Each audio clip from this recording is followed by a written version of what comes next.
Monsieur le Président, nous regardons le futur. Et ce futur, nous le regardons avec espoir. Et j'espère en particulier grâce au leadership que vous donnez à votre grand pays. Monsieur le Président John Kennedy, le peuple brésilien se souvient avec émotion du rendez-vous extraordinaire de deux grands présidents, le président Franklin Delano Roosevelt et le président Getúlio Vargas. Mais le peuple brésilien et le peuple américain se sont battus et ont versé leur sang pour la défense de la liberté, pour défendre la démocratie. Un sentiment de plus en plus fort, ancré dans l'esprit et dans la conscience du peuple brésilien. Quem contempla esse quadro comum no interior do Brasil sente logo a necessidade de reformular a política agrária do país. Son désir, c'était mettre en route les réformes basiques, la réforme agraire, les réformes universitaires, la réforme de la santé. Et c'est vrai que c'est un moment plutôt polarisé entre droite et gauche au Brésil. Ça fait que ça crée tout un climat pour faire un coup d'État.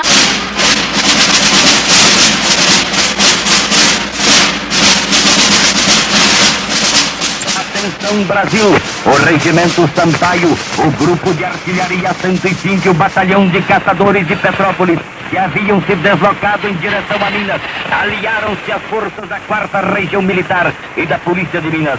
O Marechal Denis, que se encontra em Juiz de Fora, desde sábado foi pessoalmente ao fronte e parlamentou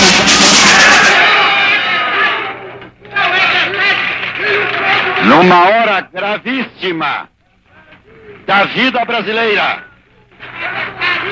em que é mister que o chefe de Estado permaneça à frente do seu governo. Abandonou o governo. E esta comunicação faço ao Congresso Nacional. Il y a aussi les côtés des civils qui ont participé et ont fait ces coups d'État. À partir de ces moments-là, il y a organisation de quelques militaires pour gouverner avec les présidents de la Chambre, Auro de Moura Andrade, pendant 10 jours. Et après, ils ont élu de manière indirecte les militaires, les généraux Castelo Branco. Il y a eu un appui à la dictature d'une partie de la société, plus ou moins grande, probablement plus au Brésil, disons dans les premières années que dans le cas du Chili ou de l'Argentine. Alors rappelons que le coup d'État militaire, c'est avril 64. Le président Jair Goulart, dit Django, est renversé par le général Branco et une partie de l'armée, du monde économique, de l'Église soutient, car Django est considéré par eux comme celui qui peut-être pourrait faire basculer le Brésil dans le communisme. Et donc cela veut dire que les États-Unis s'en mêlent, Bruno Gruppo. Les États-Unis ont appuyé pratiquement toutes les dictatures militaires qui se sont installées à partir des années 60 parce qu'ils étaient particulièrement préoccupés après la révolution cubaine que cela ne se reproduise pas ailleurs.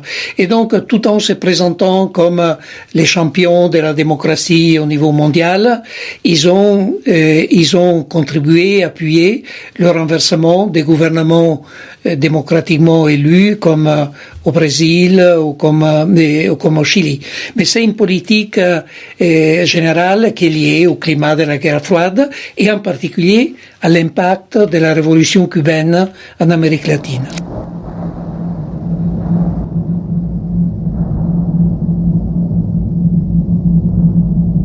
La dictature brésilienne, elle ouvre pratiquement une série d'autres dictatures dans le cône sud, Argentine, 1966, puis en 1973 en Uruguay et au Chili. En 1976, c'est l'instauration de la nouvelle dictature en Argentine, celle de Videla. Et puis, il y a d'autres dictatures de ce type en Amérique latine. Les États-Unis favorisent l'instauration des régimes dictatoriaux qui ont en commun certains traits.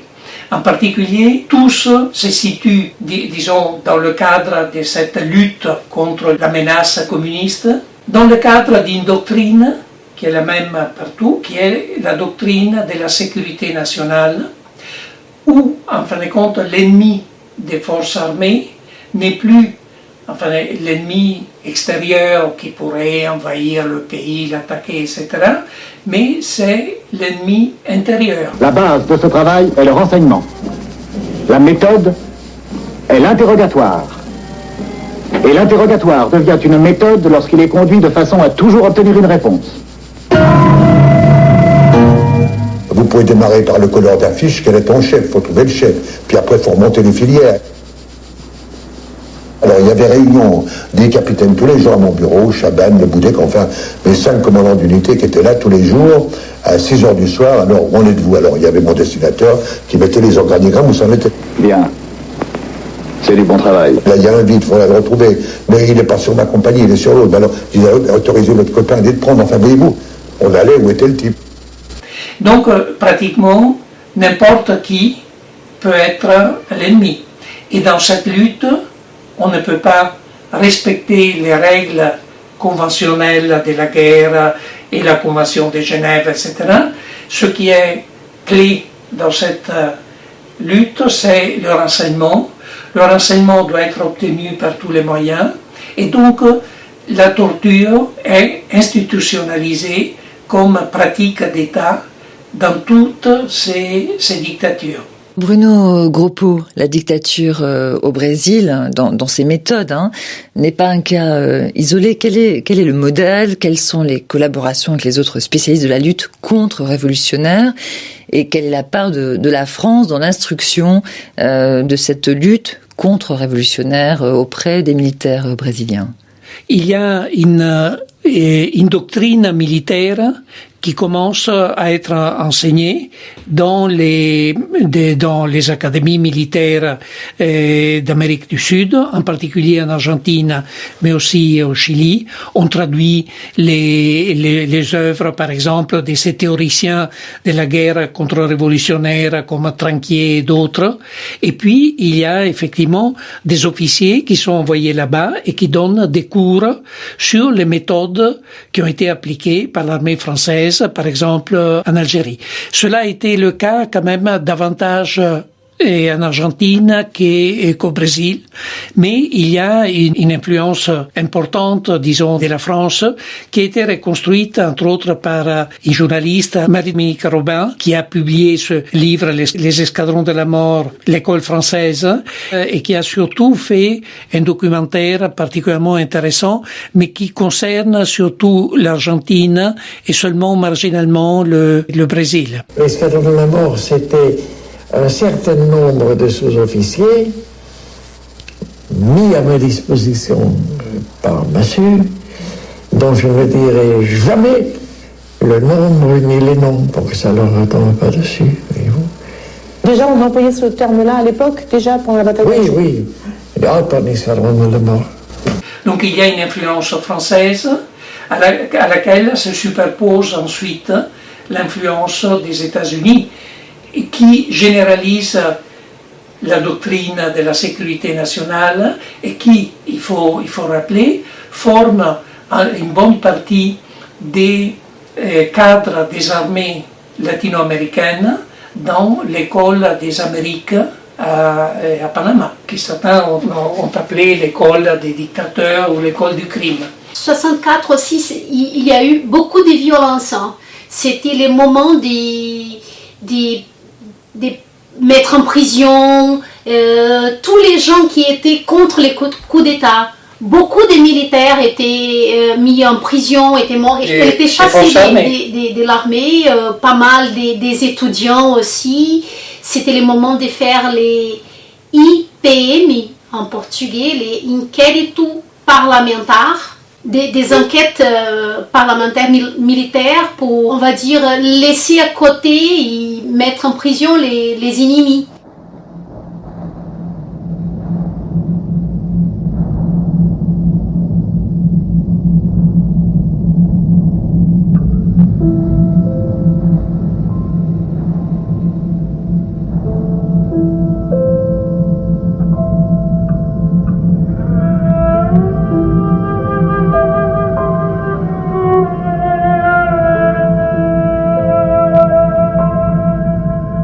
jusqu'à 68, on voit des grandes manifestations, en particulier des manifestations étudiantes, etc. On peut se demander effectivement comment est-ce possible sous une dictature. La dictature brésilienne, elle était toujours essayer de montrer un côté démocratique. Donc entre 64 et 68, il y a eu encore un peu d'ouverture pour des manifestations et surtout la presse, elle n'était pas fermée.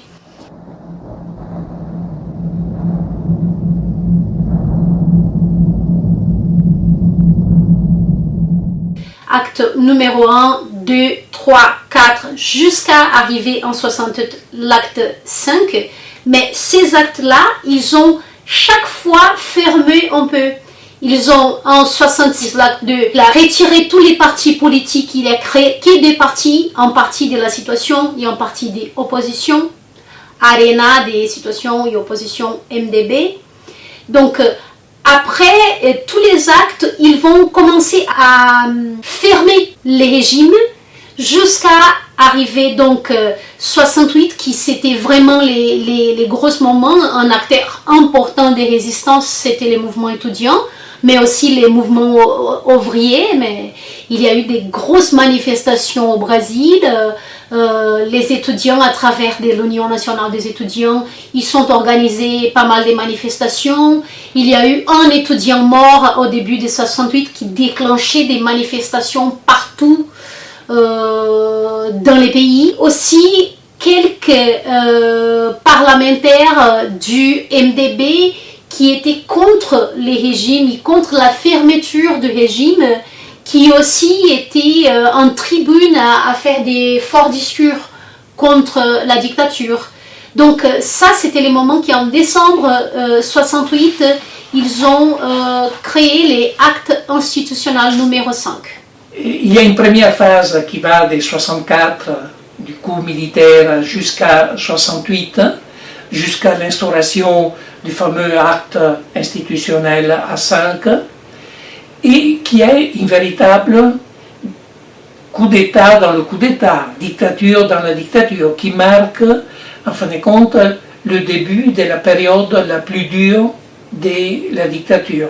Alors que, par exemple, au Chili et en Argentine, la période la plus terrible de la répression a été celle des toutes premières années après le coup d'État. Il y a plusieurs choses dans l'acte institutionnel. Je pense que la remarque plus importante à faire, c'était vraiment la fermeture de la presse, donc de la liberté d'expression, mais surtout la négation du habeas corpus politique. L'arrestation, que c'était plein de fois clandestin, il n'y avait pas de recours juridiques que les gens puissent mettre en route pour se libérer.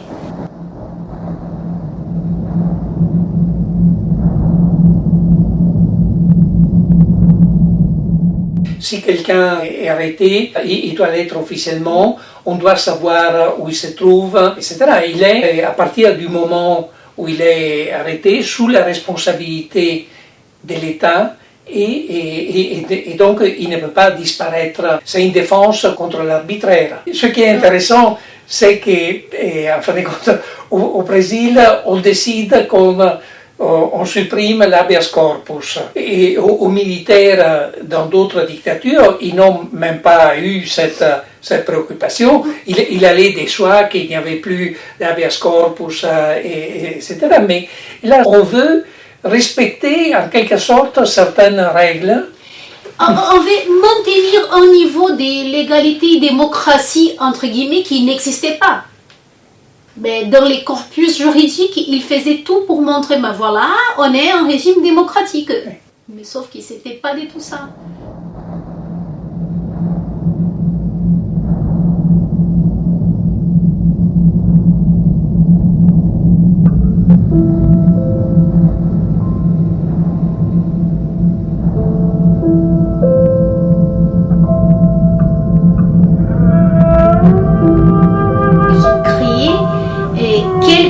Centres clandestins pour faire la torture et tuer les subversives, c'est toujours entre guillemets. C'est un peu l'idée qui s'utilisait aussi à la guerre d'Algérie, comme la Villa Cézini, c'est-à-dire créer une maison loin de tout, qui c'est pas du tout une institution militaire. Il n'y a pas de liaison avec des militaires. Et c'est un endroit où tu vas mettre les prisonniers politiques plus dangereux pour d'abord torturer, ils prennent des informations et après les destinations c'était la mort. Des maisons, on connaît la plus célèbre, c'est la maison de Petropolis.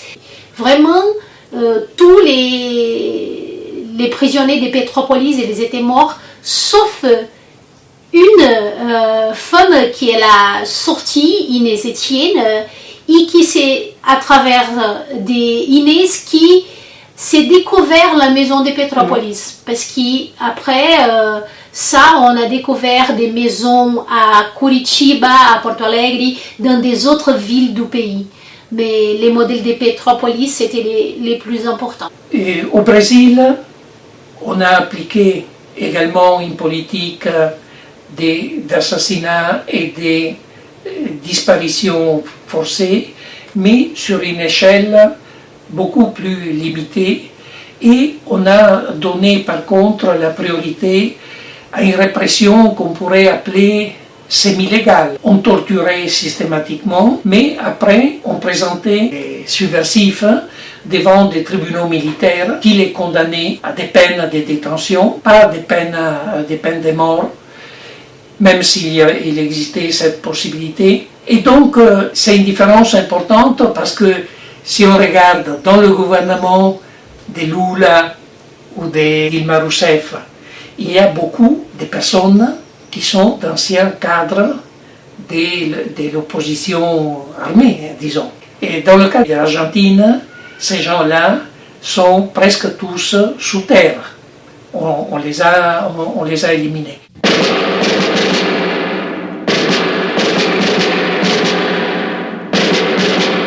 Les courants politiques des gauches étaient partis pour des actions armées. La plus connue, c'est la guérilla de Araguaï, mais il y a eu aussi beaucoup des actions en ville, urbaines. Les cas, par exemple, les enlèvements des ambassadeurs, c'était les plus connus des ambassadeurs américains pour changer des prisonniers politiques. Et d'autre côté aussi, il y a eu des résistances, on va dire, entre guillemets, pacifiques dans les chantiers d'usines, dans les universités. Et c'était une période qui, c'était surtout beaucoup de la répression.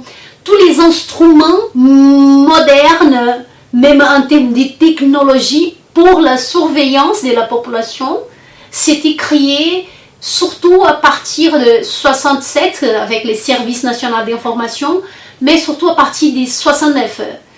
Donc c'est ces moments-là qui, dans les ministères civils, partout, agences de surveillance, que la torture, elle était vraiment pratiquée comme en politique d'État pour exterminer. La période plus dure va jusqu'à 74. C'était quand le gouvernement de Geisel commence et qu'il a envie de faire une institutionnalisation du régime, ou comme lui dit, une ouverture lente, graduelle et avec des sécurités.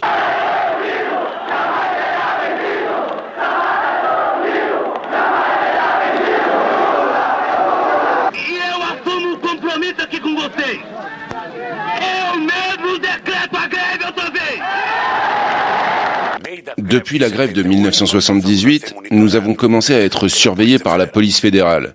Enfin, je ne sais pas si c'était la fédérale ou le DOPS, mais on savait. Ils avaient même loué une pension en face du syndicat. Ils me surveillaient au cinéma. On remarquait qu'ils nous surveillaient. Parfois, on s'arrêtait dans un bar en allant aux réunions. On voyait qu'ils étaient là. Parfois, ils allaient déguisés au bar du syndicat où on buvait des coups. Ils arrivaient et restaient là-bas. Quand ils nous ont emprisonnés, comme tout le monde pour la première fois, j'avais peur. Sauf que Frei Beto avait assisté à mon arrestation à la maison et avait appelé Dom Paolo. Et là, à la radio, j'ai entendu l'information sur la station Bandeirante qui disait que le président du syndicat vient d'être fait prisonnier à São Bernardo. Ouf, je suis sauvé. Donc ça, c'est un moment qui, ça commence à être moins tendu, mais il y a eu aussi des cas comme la mort du journaliste Herzog en 75 et d'ouvrier Manuel Filho en 76.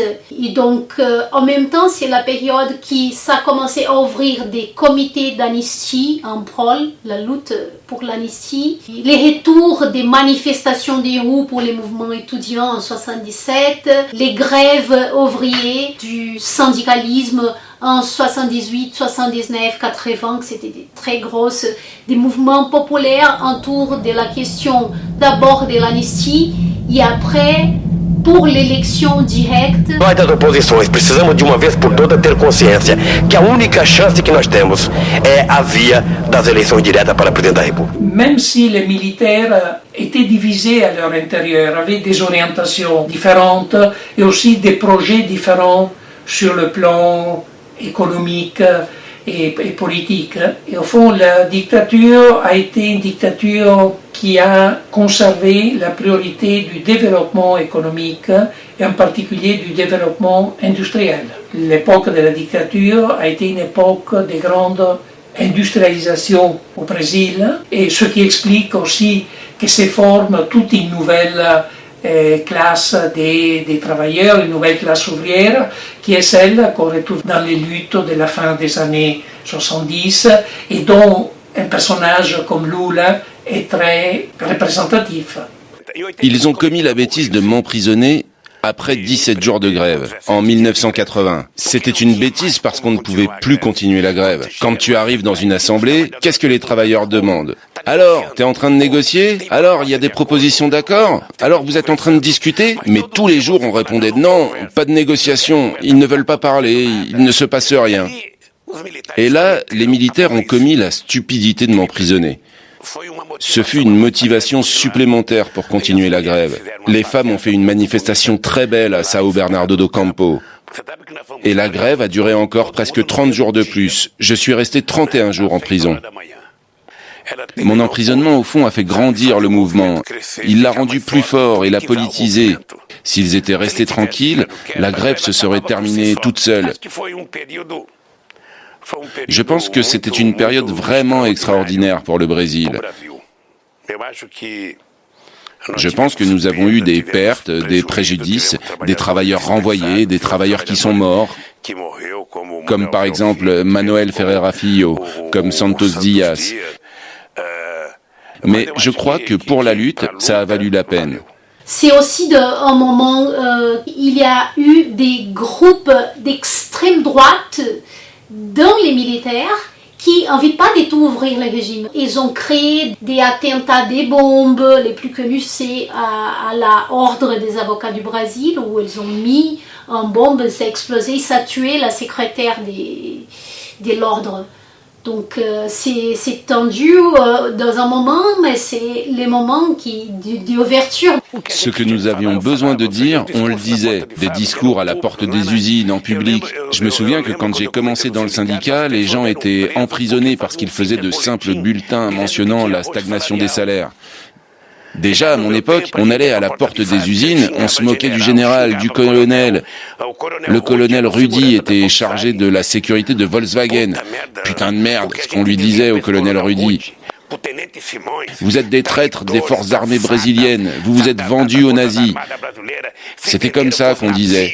On arrivait chez Mercedes-Benz, il y avait un major, chef de la sécurité, et moi je montais sur le camion de son, et je lui disais « Major, je suis au courant que tu es là, accroupi, en train d'enregistrer. Sois un homme et lève-toi. Mets un enregistreur à la fenêtre. On va continuer à dire la même chose. » Donc on disait ce qu'on disait, on critiquait le gouvernement. Voilà, il y avait un mouvement de masse. Je pense que ça a fait la différence. C'est ça qui a fait la différence. Ça n'était pas juste moi qui criais parce que je voulais crier. J'étais simplement en train d'extérioriser un sentiment émanant d'un ensemble énorme de travailleurs. Je pense que la différence fondamentale était là.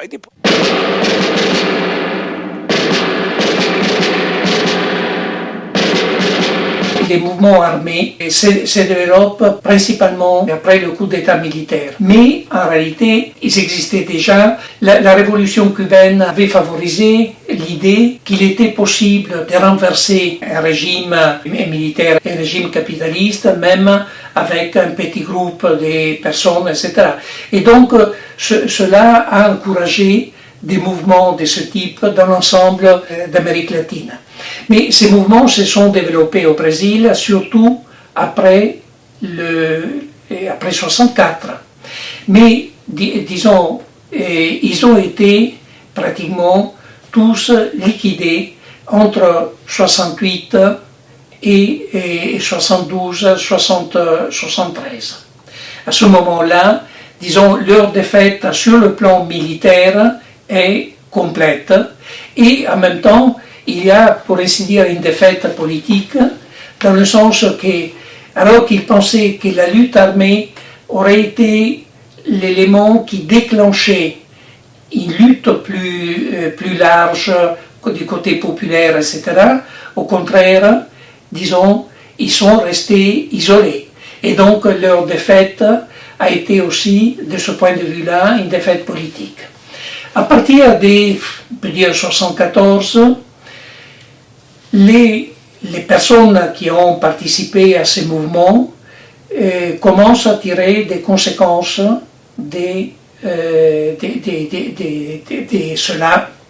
Les groupes armés en tant que tels constituent désormais un phénomène marginal, mais les gens, par contre, s'engagent de plus en plus dans des mouvements comme celui, par exemple, pour l'amnistie, qui se développe. Le thème des droits de l'homme devient un thème important, alors qu'il ne l'était pratiquement pas du tout dans la période antérieure, dans les années 60. Et on assiste à une sorte de changement des perspectives. L'idée des révolutions est pratiquement mise de côté. Il s'agit de lutter maintenant pour la reconquête de la démocratie, etc., qui n'était pas du tout un but des mouvements armés au début. Les mouvements armés voulaient instaurer la dictature du prolétariat, non pas la démocratie bourgeoise, disons, représentative. Mais la perspective change et aussi la manière de raconter le passé immédiat. Parce que, en quelque sorte, on commence à raconter une autre histoire, comme quoi l'opposition armée à la dictature a été, pour ainsi dire, l'aile gauche du mouvement démocratique de résistance à la dictature. Et pratiquement, c'est ce type de récit qui, petit à petit, est devenu prédominant. Tout cela dans une société qui, dans sa majorité, voulait laisser derrière soi le thème des années de plomb, le thème de la torture, etc.